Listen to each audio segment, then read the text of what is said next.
may dalawang bading na magkaibigan na nagkitabi. Tapos sabi ni bading A, uy, balita ko, ang dami mo ng experience. Sabi naman ni bading B, experience saan? Kunwari ka pa, kapag meron daw na pinasok sa puwet mo, alam mo kaagad kung ano to. Sabi niya, oh, sino ba nagsabi sa'yo? Chismis lang yun. Sabi niya, try nga natin. Sabi ni bading A, sabi ni bading B, sige, tinan ko ba si bading B ng short? Tapos may kinuha si bading A, pinasok niya sa puwet ni bading B. Sabi niya, sabi niya, alright. Sabi niya, ano yan? Sabi ni bading A, kulay yellow to, ginagamit sa school,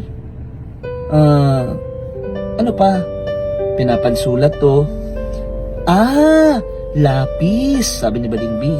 Sabi ni bading A, uy, alam na alam, paminsan-minsan, ginagamit.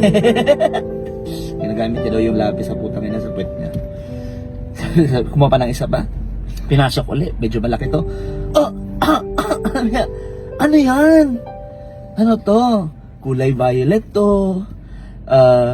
Pinanggugulay. Talong, sabi ni bading B. Sabi ni bading A, uy, expert talaga. Alam na alam, paminsan-minsan, ginagamit. Tapos, yung last na, may kinuha pang isa pa. Pinasok na sa puwet niya. Pagpasok sa puwet niya, sabi niya, ano na nga yung gulay na may kulubot na mapait? Ampalaya. Ha? Ampalaya. Uy, alam na alam.